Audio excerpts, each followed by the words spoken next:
You are now listening to the Someone's Favorite Productions podcast network.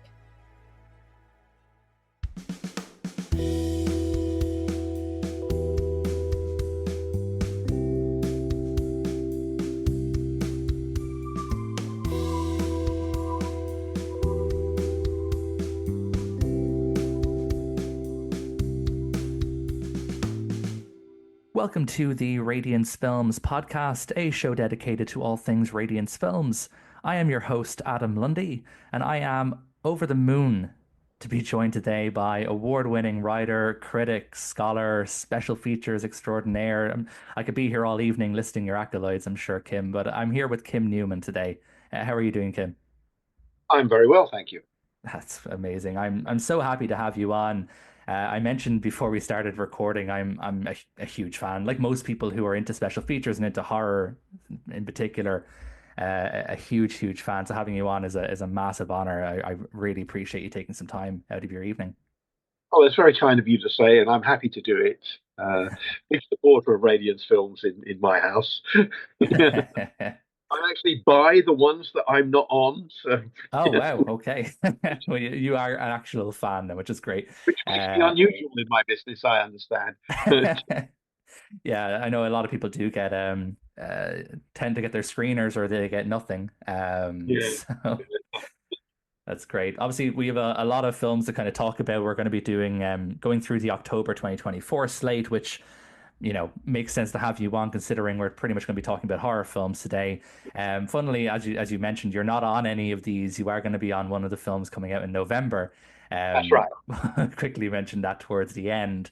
Yeah. But we're going to. I must have offended them. I don't quite know why. It's a bit strange because But to be fair, all the titles we're talking about are the people who are doing the extra features on those know so much more about those particular subgenres or fields of horror than I do. It's not like they've gone to the number 2 or 3 people in the field. no. They've got the absolute top people to talk about this stuff. I'm always pleased to be told something I don't know. And I think that's generally what the Radiance packages have done, particularly with some of the maybe lesser known films. Yeah, exactly. I think we'll probably touch on this, but the array of films we have are obviously very varied in terms of timelines, countries of origin, etc. And then just obviously there's some quite niche stuff here that we'll touch on. So what you're saying absolutely makes sense. We're going to start off with a film that was originally slated to come out in September, and kind of a happy accident, I guess, that it ended up getting pushed back into October, with its kind of horror undertones, I guess. That's going to be the Elio Petri film, A Quiet Place in the Country. For those who are unfamiliar, just to give the quick kind of synopsis from the Radiance packaging. Plagued by nightmares, celebrated artist Leonardo, who is played by Franco Nero, takes rest in his new villa on advice from his lover Flavia, who is Vanessa Redgrave. He begins researching the local legend of a promiscuous countess who died in his house. Meanwhile, Flavia encounters a series of mysterious accidents. And that's a very straightforward synopsis for a film that doesn't like to hold your hand all that much. Yeah, it's one of those things. You could read that synopsis and imagine you're just going to get a straight up Italian Gothic ghost story, which this absolutely isn't. More than Elio Petri's investigation of a citizen above suspicion is a straight up giallo. It's sort of, he seems to specialize in taking familiar genres and deconstructing them and putting them back together in different ways. I think this is it. I mean, it's a transgressive film, but it's also quite a funny one, which you don't get from the synopsis. It's very bizarre visually. It's got fabulous settings and beautiful people and a certain amount of amazing 1960s clutter. Although at its heart, there's a tough, grim sort of story with overtones of World War II as well. This is a film that I've liked for a long time. I'm so glad to see this available. more widely than it has been. I think the last time I saw this, it was in like an Italian DVD. Uh, it's not a film that is particularly well known. And I think positioning it as a major film, which I think it is a very good thing. Yeah, it was a film that I hadn't heard of. I've become a huge fan of Elio Petri mainly through Radiance. I'd seen Suspicion of a Citizen above, or Investigation of a Yeah. Citizen Above Suspicion. I'd seen that many years ago and I thought it was quite good, but I'd never really dived deep into Petri's work until Radiance started putting them out.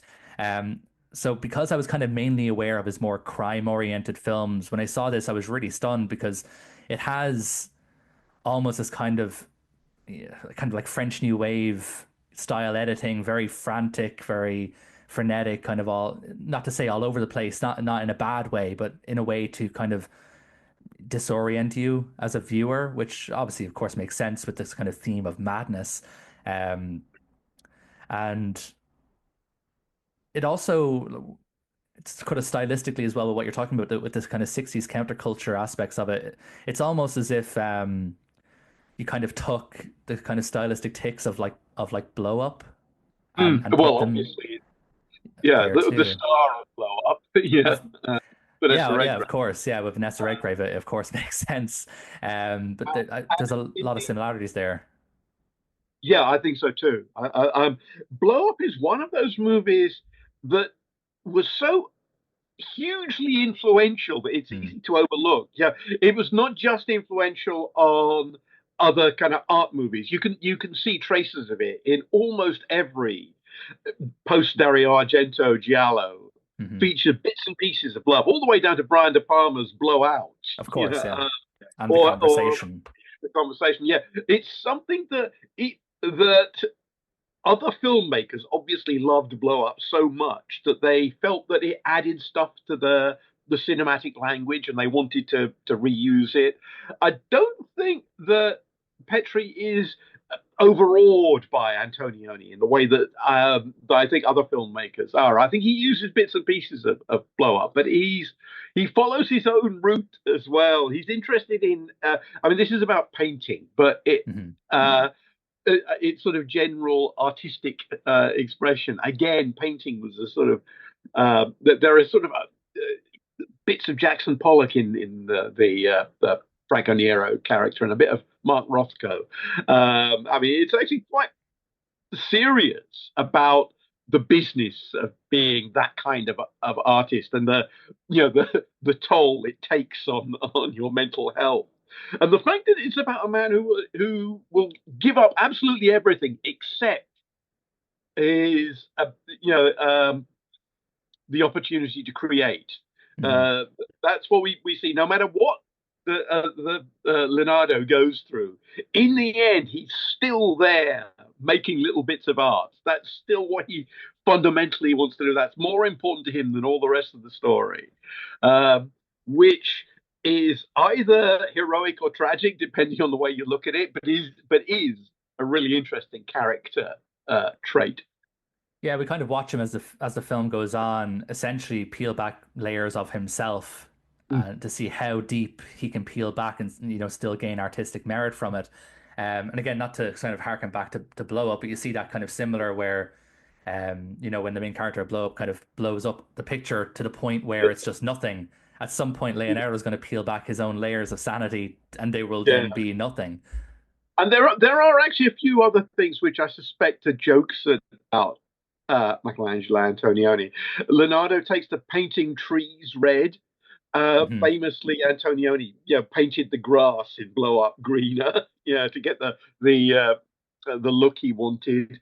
He made a film called Red Desert, which also does stuff with color as Hmm. well. And it's a thing about Antonioni that was parodied a bit and people made jokes about. But yeah, the sort of the attempt to tame nature and subsume it into art, and I think that feeds into the character here rather than the being just an in joke. Yeah, and to be fair, like I'm a big fan of Blow Up. I know a lot of people who don't like it, but I personally love it. I feel with this film though, it's almost I think it's a bit more playful, and that the horror aspects that it leans into make it, I think, maybe a bit more kind of easy to get into, accessible, I guess. Like Yeah, the thing there, about Blow Up is that it doesn't give you a solution to the mystery. That's the no, point. exactly. Valuable. Whereas deep inside A Quiet Place in the Country, you do get answers. Yeah, you do eventually understand the backstory that is haunting the villa. Yeah, you are told that. Yeah, that you get enough to make all the connections. It's actually satisfying as a mystery, but that's Mhm. obviously fairly low down on the menu of things that Petri wants to do with it. Yeah, like, and again, this kind of comes back to my somewhat limited experience, I guess, with Petri, because I haven't seen a ton of his films apart from some of the crime ones. But it feels like with a lot of how he kind of does editing and camera work and stuff, it feels like he's almost trying to experiment with his own art and see what he can kind of get away with as a director stylistically, while also still being an actual good film, I guess. Yes, yeah, I think that's true. Very good. The special features on this one are fairly stacked. There's an archival interview with Franco Nero. There's a new interview by author Stephen Trower, which is nearly an hour long, so it's almost a mini feature in itself. There's also an interview with a makeup artist that was filmed in 2021. There is also select scene commentary by Kat Ellinger, who kind of specifically talks about the themes of masculinity, which again is quite prevalent throughout this film. Um, there's also with the limited edition, there is also a nice a booklet with some writing specifically by Simon Abrams. Um, so that this film, like I said, was a bit of a surprise for me, just because I went in expecting a very specific style of film, which I should have known better. After seeing Investigation of a Citizen, I should have known better that was going to perhaps be a bit more playful, tongue-in-cheek, satirical, whatever we want to say. Because it's certainly not a straight horror film. It's also not a straight drama. It's not straight with anything really. Yeah. Elliot Petrie is really taking time to play with the audience and have some fun.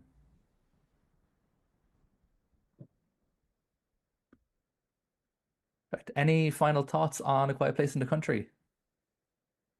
Um, yeah, probably. Yeah, it's a quote from the dialogue, isn't it? Is one of the throwaway lines is "Your work is really the utter quintessence," and I think that's probably about it, isn't it? I will say actually as well, just because uh, with Franco Nero and Vanessa Redgrave, of course, obviously ended up being a couple. They both play off each other extremely well in this film as well. Franco Nero is almost a force of nature, and Vanessa Redgrave is pretty much that as well in general. They're both excellent in their own right. Franco Nero, obviously, of course, appears on a lot of different Radiance releases up until this point too. But they're both phenomenal in it. They really kind of give their all, especially Franco Nero. He really puts himself so deep into this role. Obviously we're used to kind of seeing him in very prototypical masculine roles. You I know, think often he's used in films by directors who just want to look at him yeah, because he's a very pretty man. because in the 60s he was so beautiful. Yeah, in the Very. way that film stars are beautiful.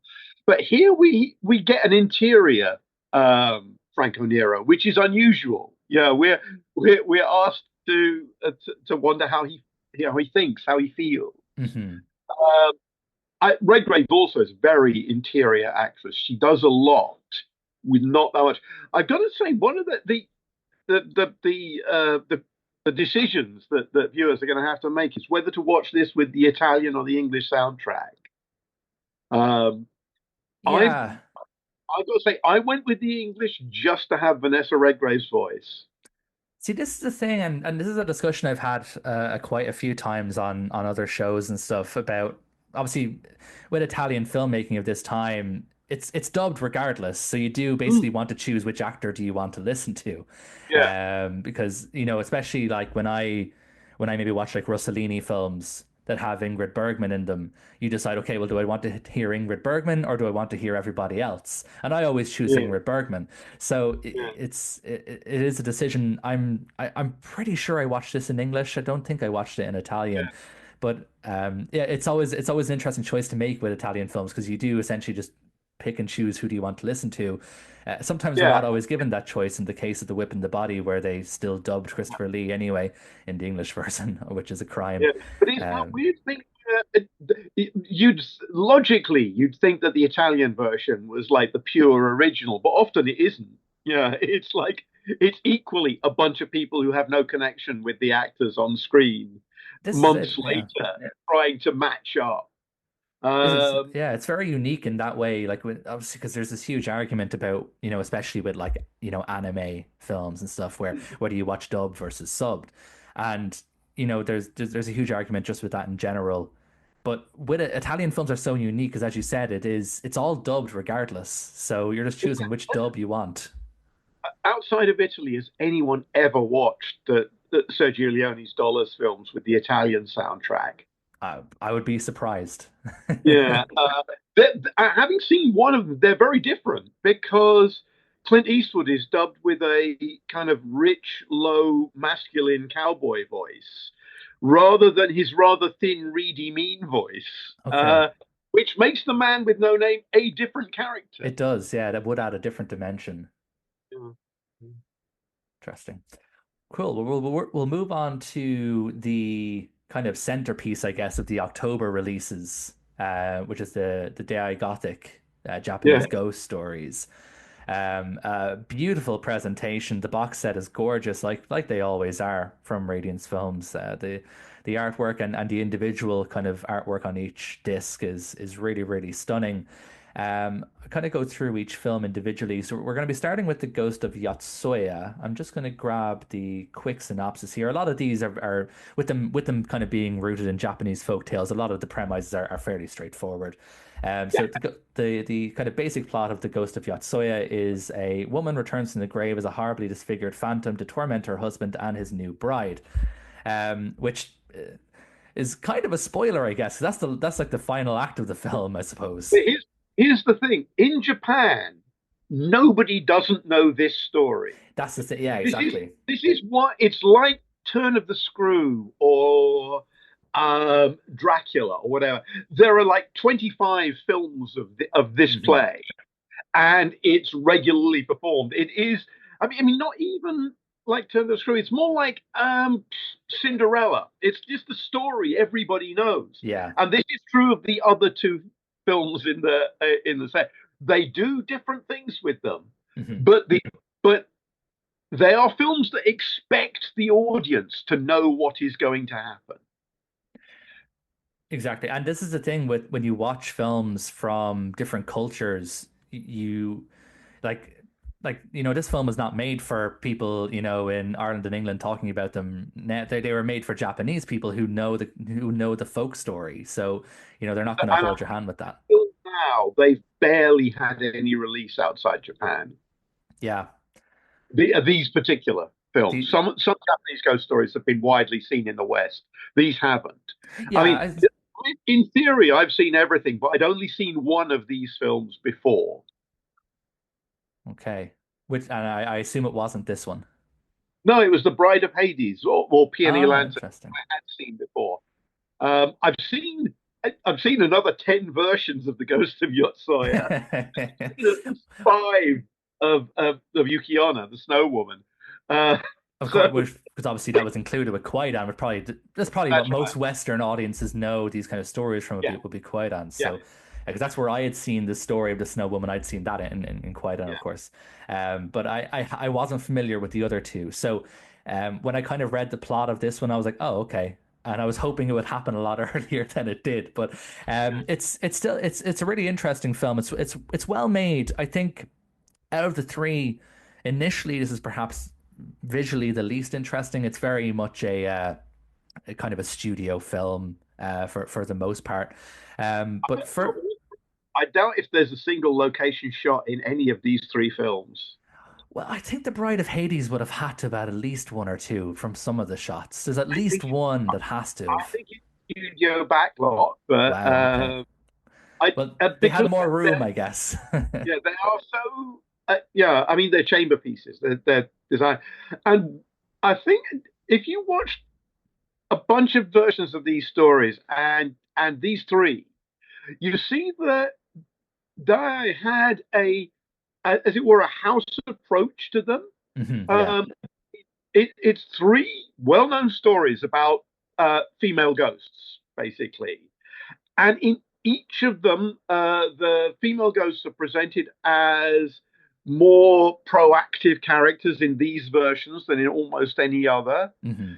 In The Ghost of Yotsuya, the husband, who is the baddie of all other versions, becomes more of a victim. He's sort of pushed into it by forces around him. And in fact, all of these films spend a lot of time on the corruption of society, of Japanese feudal society, and how the main characters, are oppressed and forced into tragic situations by, yeah. And it's not just the greed and oppression of the feudal lords and the samurai class, because we get evil grasping peasants as well. Yeah. It's sort of a sense that these are stories in which there are one or two noble people who are beset by awfulness all around. Yeah, and funnily enough, and I'm not sure if this is done on purpose, but that seems to be such a huge running theme with a lot of the Japanese films that Radiance put out. A lot of them are about a couple of regular people being oppressed by so much stuff around them, whether it's like the Bounty Hunter trilogy or some of the other stuff, kind of period pieces. Yeah, It seems to be a very common theme. So maybe I don't know if that's just a common theme, perhaps with kind of Chanbara and Japanese kind of period I films think in it is. general. I think it may be a studio house style as well for Daiei, Yeah. but the particular tastes of the studio heads who are commissioning these stories. But these are all variations on old themes. So Hmm. it's not like this accidentally happened.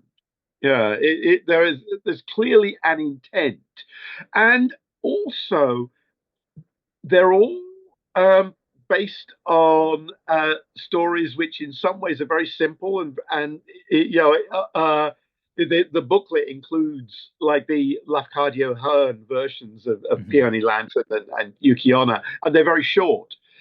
So, in order to make a 90-minute feature out of them, you've got to do more than just the story. Oh, for sure, absolutely. And what that tends to mean is making the characters more complicated, or the main characters more complicated, and basically means giving them more problems. That seems to be the general approach to making these simple stories work. And I a thing that you can do with oft told tales is surprise the audience by doing something different. Um, Telling the story of the snow woman from the point of view of the snow woman rather than of the woodcutter or the sculptor changes it completely. I say that was the film that stands out of this set for me. I think that what it does with the story of Yukiano, who's a character, anyone who's seen Kwaidan will be familiar Hmm. with her. But she turns up in a lot of things, including a couple of my books. So I spent a bit of time thinking about her. I think what the Snow Woman does with her is really fascinating. Yeah, it makes her a tragic figure. It was that film again was a standout for me as well, purely because of the kind of emotional core at the center of the film. You really care about, this character and what ends up happening with her. Obviously, again, I won't be spoiling it, but Yeah, like the ending of that film is a real gut punch, yeah, which is not something you'd really expect from, that you would have seen in previous iterations of this, because where most versions of this are vampire stories, basically, aren't they? yeah. It's like the woman of the snow asks of her husband something she knows that he won't be able to do, Mhm. and then uses that as an excuse to punish him. That's not how the story plays out here. No, with this one, it's almost like a story of like Orpheus, Yeah, where and also, technically, I don't think he breaks his vow in this version because um, he doesn't give away her secret. He tells her, and she already knows. yeah, it's one of those things where it's like It's like, a spouse trying to catch their husband cheating on them by making a Yeah, fake social media account, yeah, yeah. That's exactly it. Yeah, You can't be mad, as I thought it was you. yeah. I didn't know it was you. I wouldn't have said it if I'd known it was you. That's almost what it's like. With the Ghost of Yotsuya, just to come back to what you had said before, uh, one thing that's so interesting is that if you kind of walked in and sort of sat down just after the credits finished, didn't know what this film was called, didn't know what anything was about, you would assume this was just kind of a drama film. It doesn't really become a horror till the kind of latter half. And as you said though, that means they have a lot of groundwork to cover and things to do to kind of drag out this runtime. And what they do is very interesting because they have so many moving parts. There's sort of layers to this conspiracy to try and get this Mm. character together with this character, and there's so many kind of sub characters, all kind of with so many moving parts. If you were unfamiliar with what you were getting yourself into, you would have no idea about where this was going. So when it does finally become a horror film, the kind of turn that they do kind of blew me away a little bit because it goes from being a very kind of chatty kind of studio drama to being what I think is a very modern horror film in how it's shot and how the supernatural is portrayed. Um, the various shots where the kind of ghost is kind of off in the background and you can kind of only just about kind of make out the excellent makeup work that they did. It really reminds Mm. me of kind of more modern kind of J horror. Yeah. Well, Oiwa, the ghost, is like a figure who's been represented in many, many films and also in lots of illustrations. So it's a big challenge. It's like asking a Western makeup artist to do a Frankenstein monster or the Hmm. Mummy. So yeah. It's like everybody who comes to this character has to do something new and different with it or distinctive with it. It's a very strong look, quite a lot of adaptations. I think most productions of the play assume that the ghost a, is imagined by the guilty husband. Hmm. It's a sense that it's the specter of guilt. It's a psychological story rather than a ghost story. Here, Yeah. it's a ghost. Yeah, here Oiwa has agency when dead. So we accept that she genuinely is a ghost, which is actually quite refreshing. Yeah, because I suppose there's a million and one films that have that where you're wondering, is it in his head? Is it not in its head? This kind of Yeah, ambiguity there. Sometimes it's just nice for a ghost to get their revenge. yeah, Um, that's right. Yeah, and because this is an oft-told story, this woman has suffered enough, you know, oh, yes. over centuries of this story being told over and over. I love the little anecdote that was there that this story is told so often that anybody who makes this film, a film version, has to go to the shrine, which is associated with Oiwa, and give yeah, and sort of say sutras for her, or else the production is cursed. Oh, wow. Is that an actual kind of anecdote, or is that Yes, just yeah, wow? That's yeah, that is pay penance for yeah. exploiting her I think story. it's quite a lot of this. It's rather like the Western superstitions about Macbeth. Yes, yeah.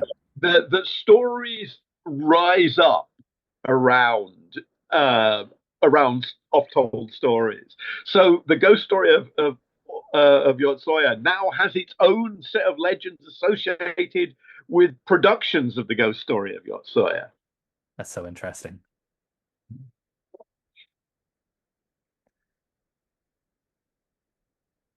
And then obviously with the Snow Woman, obviously we touched on that quite a bit. I think this one, for me, visually speaking, this one was a massive kind of jump up in terms of style. That kind of opening sequence in the snow is just utterly beautiful. And again, the version that's in Kwaidan is very similar as well in terms of just how stunning it is. But there's something very alluring and eerie about those backlot snow scenes, where it's Yeah. clearly not in the snow. It does add an extra dimension of eeriness, in Mhm. for me anyway.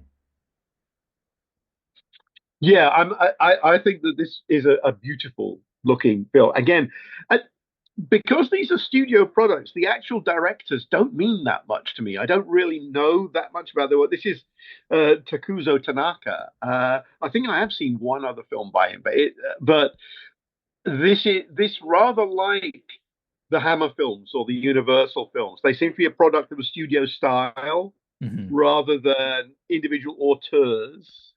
Yeah, so looking at him, he was an assistant director on Rashomon and Sancho the Bailiff. And then in terms of his own director credits, he's best known for a film that I saw very recently called New Tale of Zatoichi, which of course is part of Zatoichi.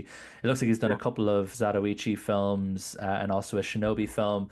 So, definitely this, you know, is used to working kind of in genres and studio systems. The director of The Ghost of Yotsuya in this one is Kenji Misumi, who did Lone Wolf and Cub. Again, very Mm, similar, to the Zatoichi series, considering they're brothers. yeah.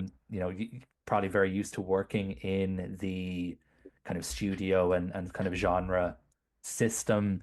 The director of The Bride from Hades is called Satsuo Yamamoto. The name is not immediately recognizable, but I'm just going to pull up his credits really quick just to see if I notice anything. He also did a Zatoichi film, so perhaps that was a rite of passage for a lot of these people. He also did a Shinobi film, Yeah. so again, used to working kind of in that studio system at Daiei. Um, with the bride from Hades, this one kind of stunned me, both with the visuals and also the kind of juxtaposition in visuals, because so much of the establishing shots in this film are so modern in how they're framed with the buildings, and like I was watching this going, like this could easily be like from the 2000s. It's shot in a really modern way, and then but then you also get William Castle skeletons floating above Yeah. lakes. So It there's is, such a great juxtaposition of styles in this uh, film.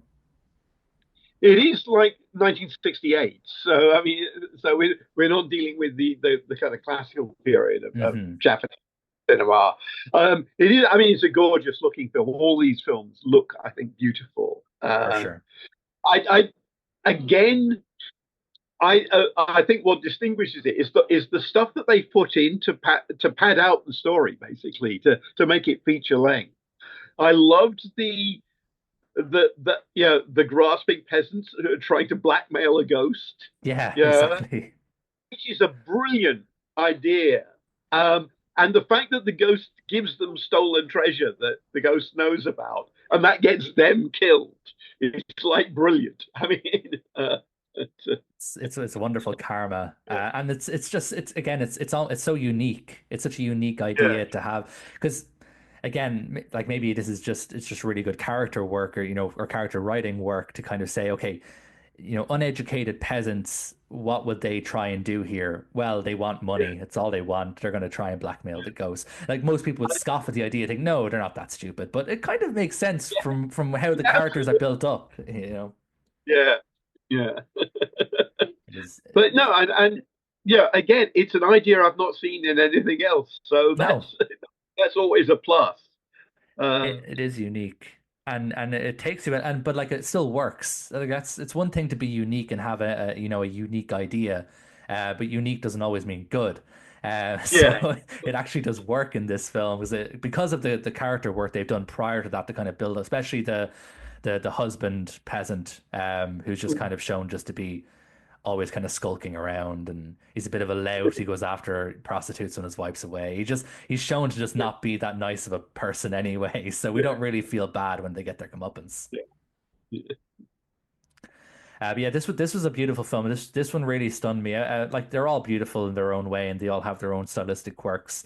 But yeah, just some of the shot setups and that kind of scene earlier in the film that kind of sets things up where they're walking with the lamps along that kind Mm. of ridge. Um, it almost kind of reminded me of that famous shot in Halloween 3 where the kids are walking along the Oh ridge yeah, just outside the town. It kind of reminded me a little bit of that.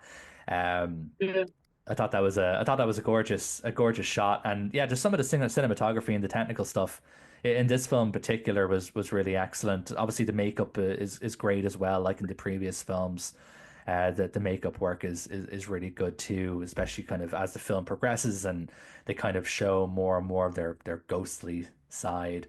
It does get really nice to look at, and some of the practical effects are very good as well with how they're floating and kind of moving around and flitting around. The practical effects are really excellent as well. There was one scene where you could very noticeably see a wire tug on somebody's shoulder, but you know that's kind of the product of its time, and I'm never gonna Yeah. slate a film for that.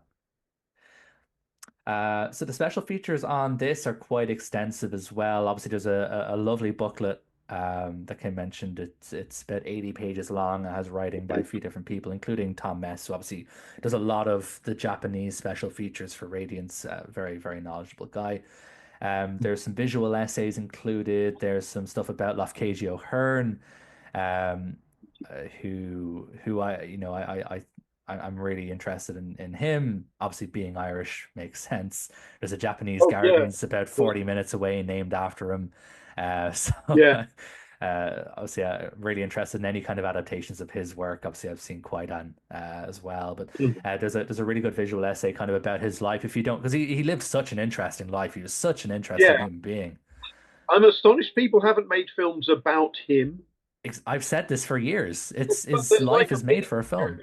like because it's like in it's not just Japan, is it? It's several other countries. He had really interesting Well, spells of time in. Well, that's it. You know, he was born in Greece, to a kind of Irish British naval officer and a Greek woman, then brought to Ireland, abandoned by his father, abandoned by his mother, raised in Ireland by his aunt, and then he moved to America, kind of in a time where kind of interracial marriages weren't a thing. He went against the grain, married a black woman, but then he was ran out of, I believe it was Cincinnati or Cleveland, I can't remember exactly, a city beginning with C in America, and then obviously made his way to Japan and kind of settled down there because he kind of saw a lot of parallels between Japanese kind of folklore and culture at that time with what was going on in Ireland at that time as well. Obviously, a lot of folklore, and he settled there. So yeah, it's definitely a globe-trotting story. And a lot of interesting things that happened to him during his life. So yeah, I'm also surprised that nobody ever made a film or a mini series or anything about him because there's so much content there to pick away at. And the booklet includes the versions of these stories that he wrote. He collected Japanese ghost stories, kind of in the way I suppose the Brothers Grimm collected fairy tales in Europe. I mean they are literary works, but he does seem to have concentrated on preserving stories rather than embellishing. Absolutely, yeah, it's definitely a folklore preservation, and you know that makes sense as well because obviously in Ireland we do that. We've done that a lot over the Yeah, it's a centuries with very preserve. Yeah, because like Irish preserving approach. like folk music in particular is huge in the centuries here. So the fact that he would want to go and preserve folklore rather than kind of use it as a jumping off point for fiction, you know, Yeah. it's a very, very important distinction. Perfect. Well, like I said, the Daiei Gothic set was maybe the cornerstone piece of this month, perhaps with the exception maybe of a film we're going to talk about a little bit later. But the box set is beautiful. These box sets always sell out, so I really would recommend grabbing it if you're interested in Japanese kind of horror and Japanese cinema, because they always sell out quite quick. So I'd recommend grabbing it if you're that way inclined. Um, the next release for October is a film called Dogra Magra. Have you seen that one, Kim? You haven't seen that. Okay, I'm not going to talk too much about it. I actually only watched it today. Yeah, they Um, didn't. So and I didn't, and I haven't bought it yet. So okay. Well, that's fine. We won't spend too much time. I'll just kind of give my quick thoughts on it because I watched it today.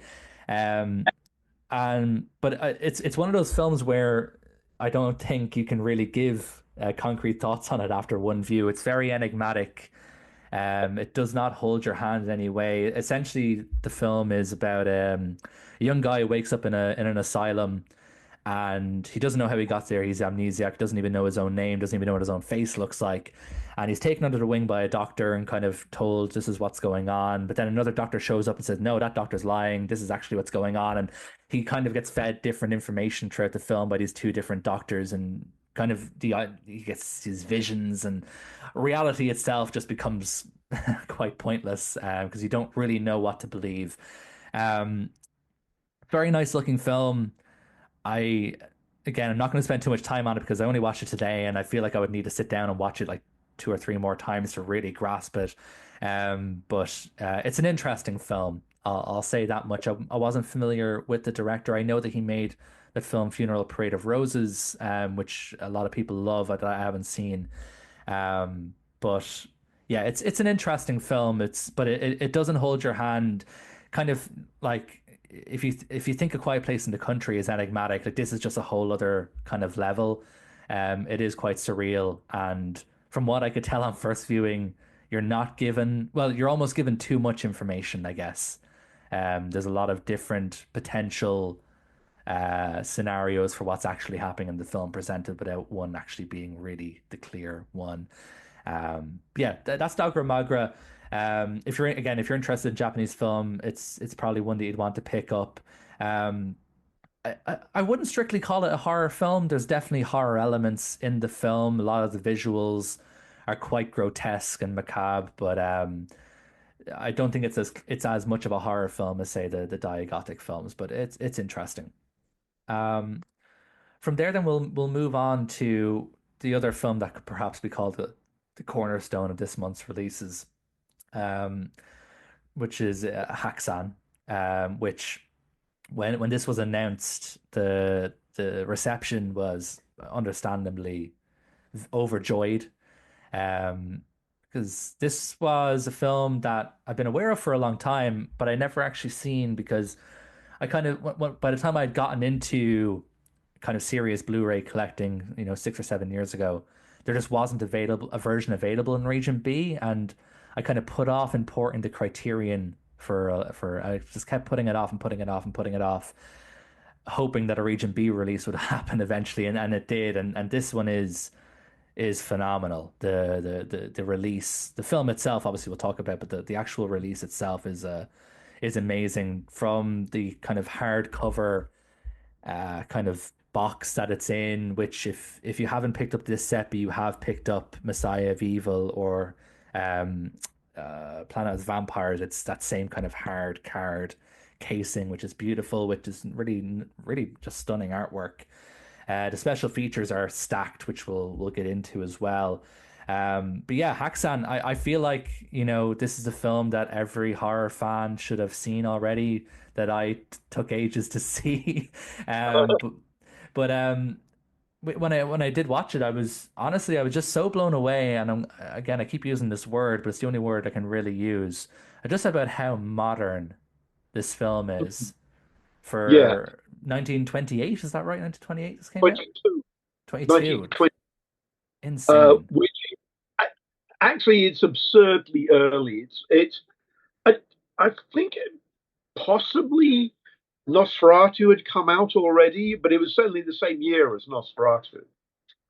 They just feel like different eras. They don't even feel like Absolutely. it's Yeah. crazy. But yeah, no, it's and in terms of what it actually does, it's sort of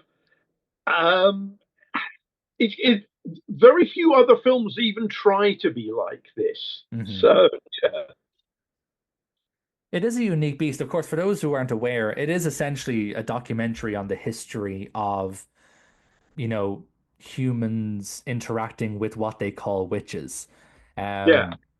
Um, In and fact, I mean, it's the English language title most commonly used is Witchcraft Through the Ages. yes, Actually, not about that. It's about witch hunting through the ages. correct. Exactly. About witch hunts, witch finding, persecution, rather than black magic rites. And because it's got really strong depictions of supernatural events, and that's all the stills you'll have seen Mhm. of those bits. It's a bit of a surprise to see the film isn't about that.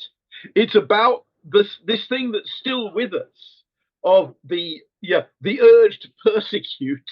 Yeah, and it's a very angry film, actually. I think, and it's angry because it recognizes that the things it's about aren't tucked away in the Middle Ages and sort of laughable old superstitions and bad things that we've grown out of. It's fully aware that the things that it finds wrong with society are still wrong. And the tragic thing is, it's over 100 years later, and it's even more relevant now. Yeah, it's sad. Because that's what surprised me as well, again, because I went into this film, which I suppose most people would, look at the artwork and look at the stills. They would assume it's going to be a strict history of witchcraft. And, it does touch on that a little bit. But it's definitely more so about the history of witch hunting, the methods, quote unquote, methods used to deduct who is a witch and who isn't a witch, and how they would get that information and what would happen to them afterwards, etc. And it does kind of have this mini narrative running through where we kind of follow, this woman who was accused of being a witch and the things that would happen, etc. It does have a kind of mini narrative to it as well. But I was surprised by that, and honestly surprised in a good way, because I find that, I've always been kind of interested in the kind of witch hunts, and I think especially the kind of medieval witch hunts and then what led into like stuff at Salem is probably some of the biggest atrocities ever committed by humans. It's really just sad. Yeah. What happened to these women and men and animals, weirdly. Absolutely. It's honestly heartbreaking. On trial, It's insane stuff, really. And this, it's for a documentary that's over 100 years old.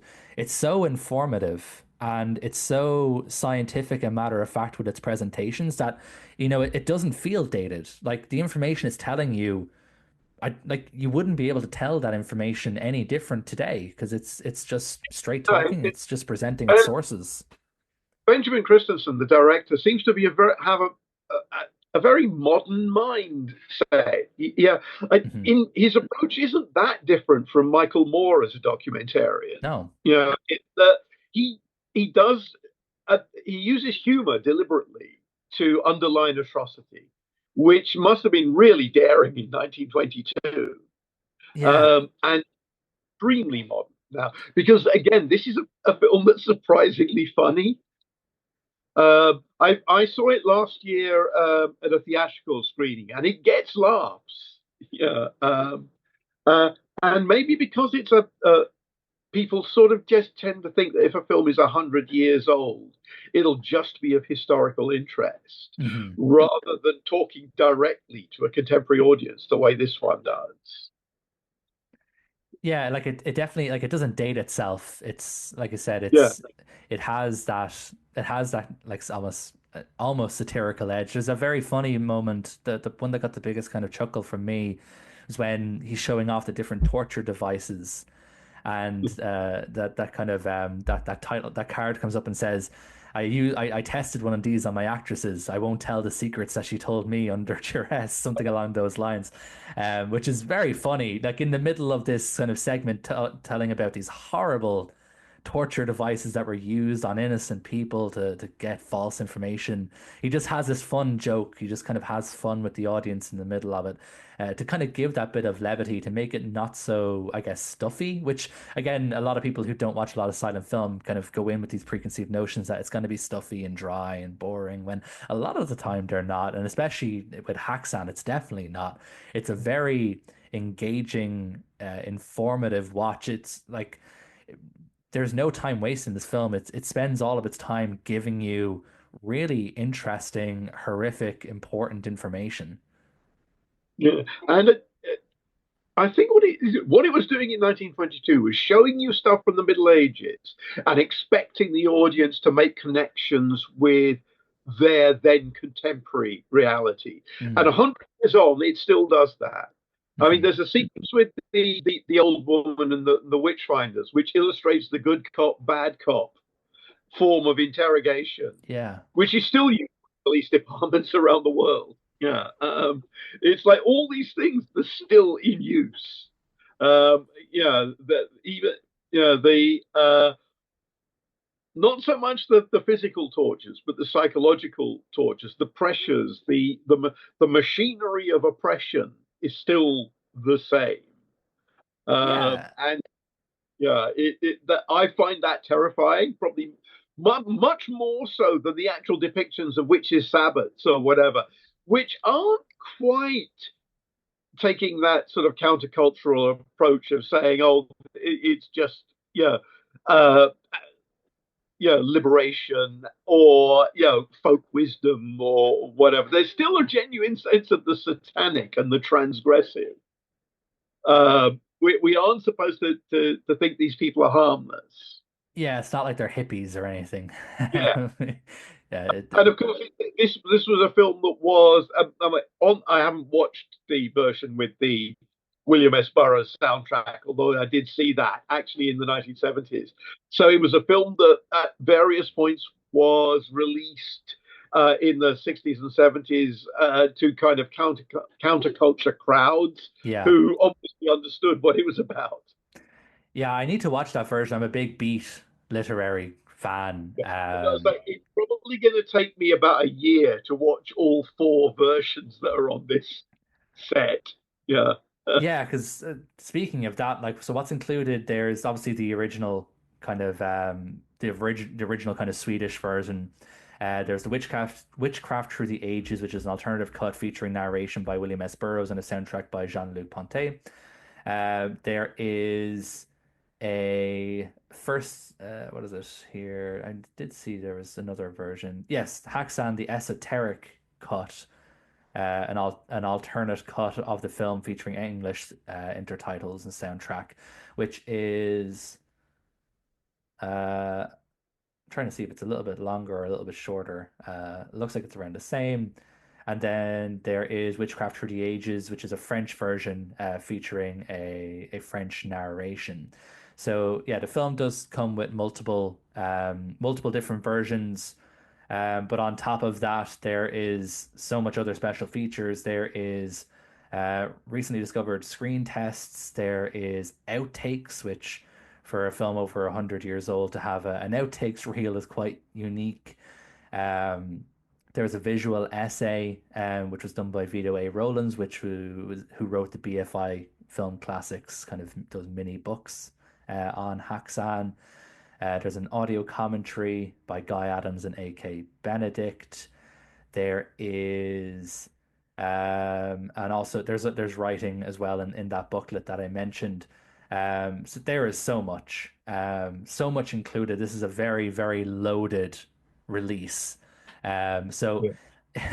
it's especially helpful for people like me who've wanted to watch Haxan for a while and we're waiting for the right release. Because now this feels like it's the best release that they could possibly do, really. So it Yeah. makes it very helpful for me who wants to dive in more and wants to watch these alternative cuts and just learn more about the context. Yeah, I think I say it's going to take me a while to get through all of this. Yeah, understandable. Right. I knew there was something I missed. Yeah, there was also an appreciation with Guillermo del Toro, which, Oh, obviously a horror legend in his own right. I knew I thought I was going crazy because I thought I had read that before, but then I couldn't see it when I was reading it, but I just missed it. I skipped it with my eyes. So another that's 14 minutes long. I cannot wait to hear his thoughts because obviously again another kind of legend of horror filmmaking and gothicism and kind of the occult. So I'm sure he has a lot to say on this film. But yeah, I thought this was excellent.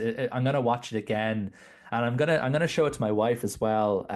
I kind of mentioned it to her. She's not really a big film person, but she's really interested in witches and witchcraft and witch hunts and stuff. And I'd mentioned it to her, but she thought that it was going to be more about the kind of Satan-y witchy stuff. But I'm gonna really say no. It's more about the witch hunting. You will find this interesting. I promise. She doesn't yeah. trust me ever since I tricked her into watching La Dolce Vita because I told her it was just about paparazzis, and I didn't tell her it All was right. 3 hours long and depressing. So she doesn't really trust me anymore on film Oh, recommendations, which is understandable. So I think have one more film to cover. I think that's it now. yeah. Which which is a great one to end on. So we're ending on I Vampiri or Lust of the Vampire, which I think is a fantastic title. Which is from Ricardo Freda, who previously had a release from Radiance with the horrible Dr. Hitchcock, which is a beautiful film. If you haven't seen that Session. one, yeah. If you haven't seen that film, I liken it to being it's Rebecca for necrophiliacs. Is the best way I can sum up the horrible Dr. Hitchcock. But Vampiri is very, very good as well. To kind of give the kind of again the kind of brief synopsis from the Radiance packaging. A mad scientist captures young women in Paris and drains them of their blood in service of an evil duchess. Yeah, it's a pretty simple film. It's a pretty simple plot synopsis. This film is also notable for having the cinematography being done by Mario Bava, and his style is all over this film. I was like, I went in expecting a gothic horror film because that's what it's labeled as, a gothic horror film. I hadn't seen it before. I'd only seen a horrible Dr. Hitchcock from Freda, so again, I kind of expected more gothic. So when I got this film, that's almost a proto giallo. I was straight in because I'm a huge Bava fan. He's probably my favorite Italian filmmaker, in general, not even just in horror. So obviously, I was immediately intrigued by watching this because he's a cinematographer, and you can see his style so much in this film, and there's so much blueprints there for what would later become giallo. With the even like with the the black gloved killer going through the file at the start of the film. It's something like that's out of Blood and Black Lace, or A Man Who Knew Too Much, or something, or The Woman Who Knew Too Much. Um, it's a very fun film as well. I was really blown away by it. I'm gonna watch it again, because and I think it'll probably even become like an October staple for me going forward. I had a Yeah. lot of fun with this one. Yeah, I'm a fan. It's obviously it's a pioneering work.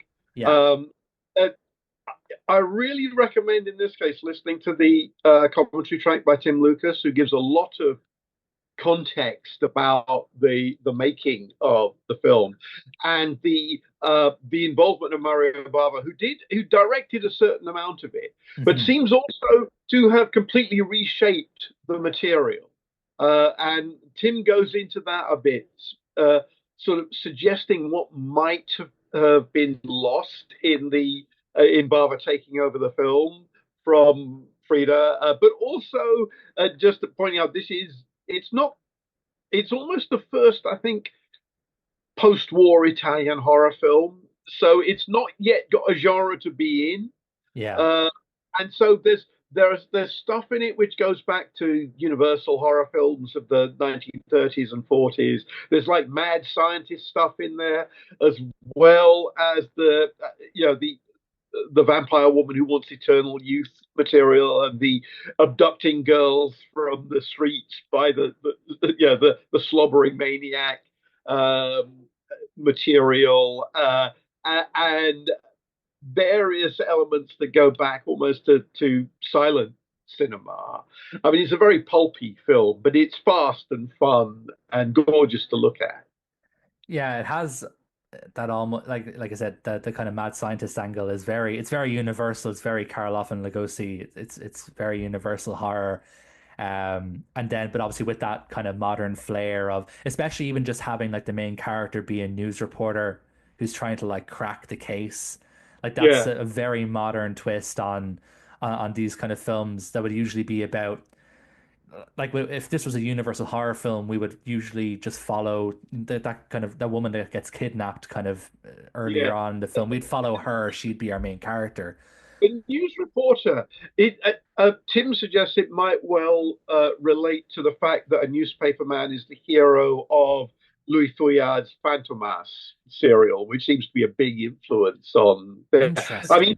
the Italian title, I Vampiri, translates as The Vampires, which also translates as Le Vampire, which is the title of another Fouillard serial. Serial, yeah, So which Eureka just put out a great edition of, that's yeah. right, yeah. Which is again a lovely box set that I'm on, so that's well worth looking at. So that seems to be a big influence on it. But also there are plenty of like um, 1940s American B pictures, yeah, the sort of monogram Bela Lugosi type movies, where it's a fast talking newspaper man who tracks down, what's going on in the old dark house where Bela Lugosi is doing terrible things.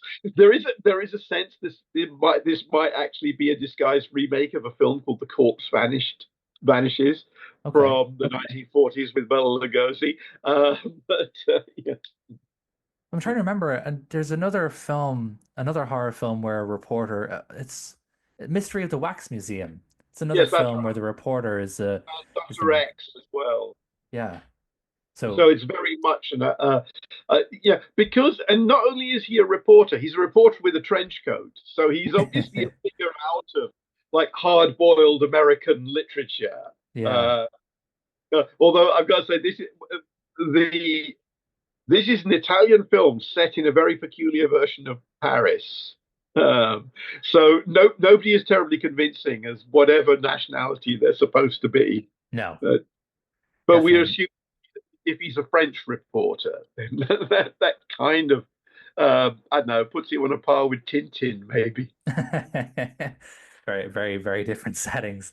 But yeah, some of the again, just with the kind of with the settings, some of the backdrops they have in this are very beautiful. They're very obviously fake, but they're so painterly. Yeah, There's a real there it's there's just something very enamoring about them that you know like, and I actually quite like this about a lot of kind of older films when I can tell that it's like very obviously a set when they're supposed to be outside. A lot of people that would turn off. I quite like it, especially like older Hitchcock films and stuff where you can tell they're not on a road at the side of a on the desert or whatever. They're clearly on a backlot.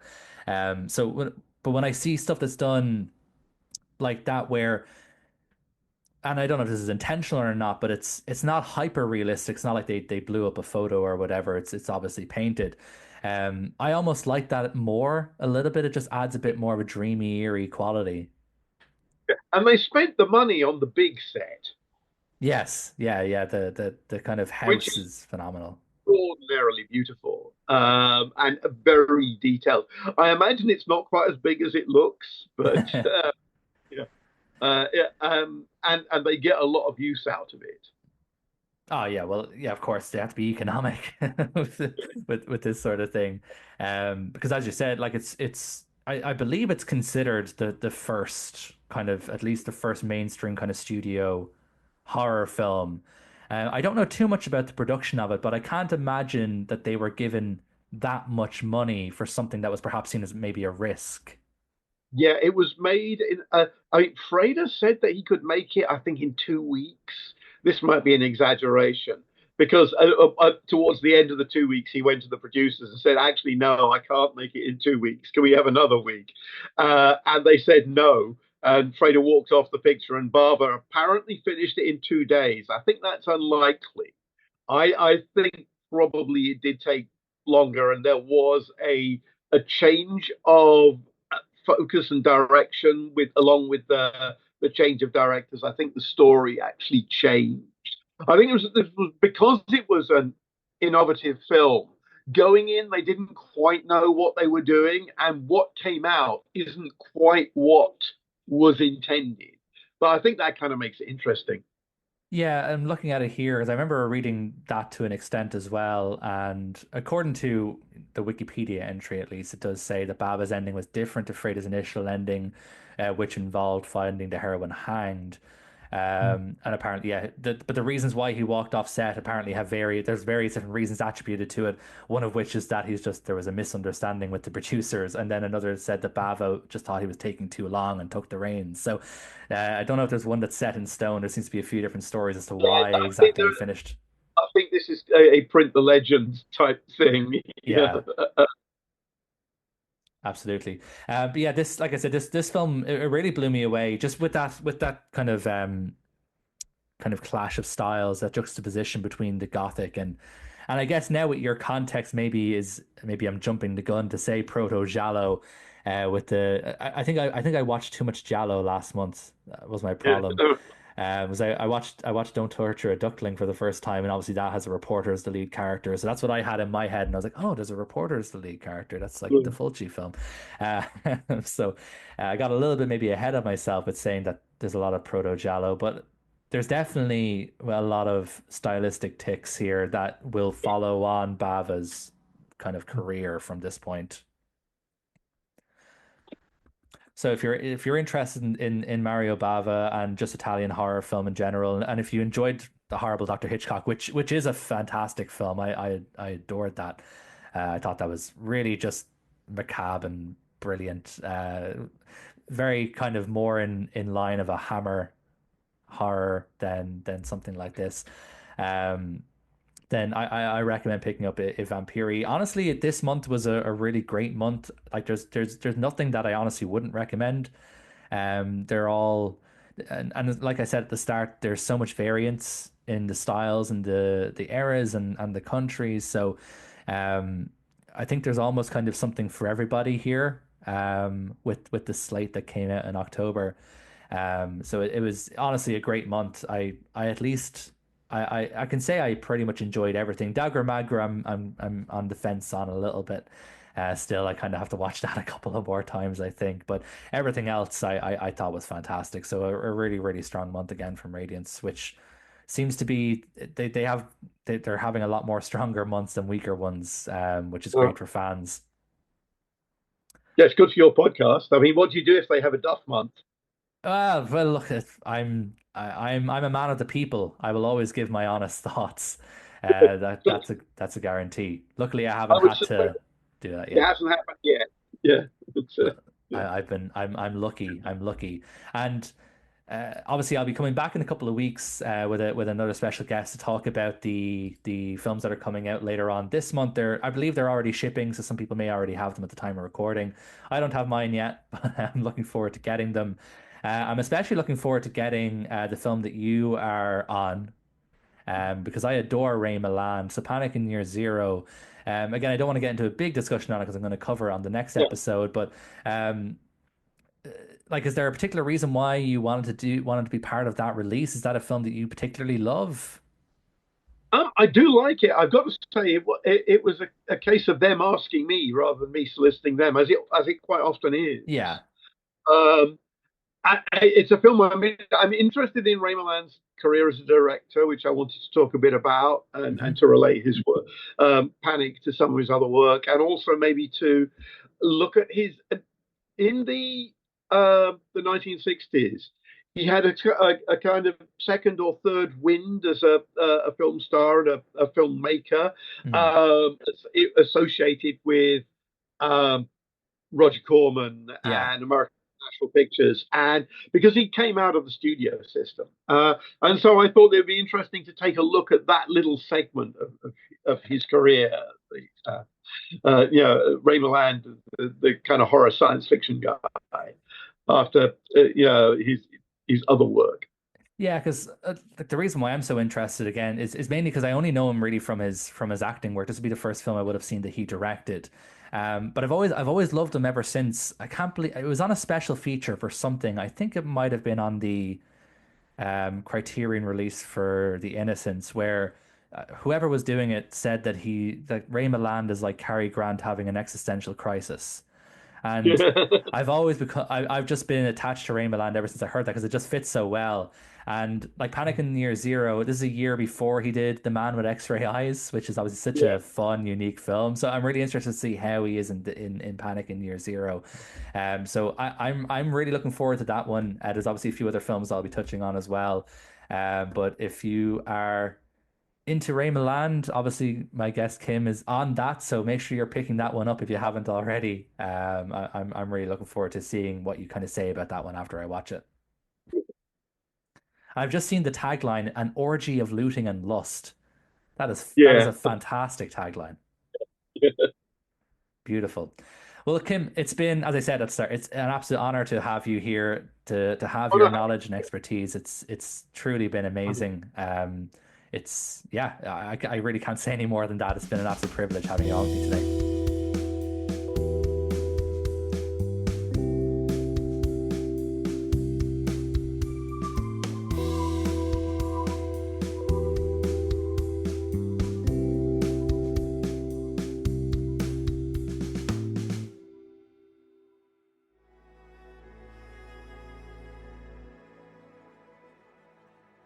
Thank you for listening. To hear more shows from the Someone's Favorite Productions podcast network, please select the link in the description.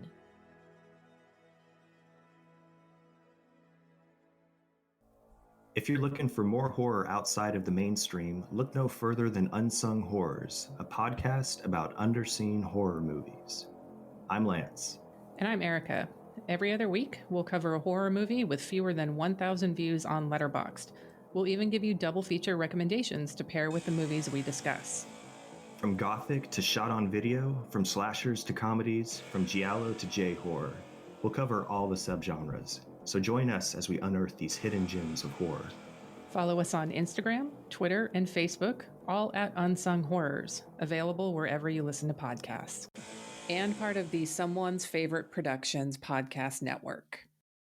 Hello, my name is Kevin Tudor, and I'm one of the 3 hosts of Almost Major, a film podcast dissecting many major indie studios and the films they release. Every week, myself, Charlie Nash, and Bryden Doyle discuss overlooked, forgotten, or bona fide classic indie films via studio-specific miniseries. We've previously covered numerous films from Artisan Entertainment, Lionsgate Films, and New Line Cinema. Titles including The Blair Witch Project, American Psycho, Dogville, But I'm a Cheerleader, Saw, Requiem for a Dream, and Ringmaster, you know, the Jerry Springer film. Anyways, we have a fun time every week and we hope you will join us. Subscribe to Almost Major wherever you get your podcasts. Now proudly a part of the Someone's Favorite Productions podcast network.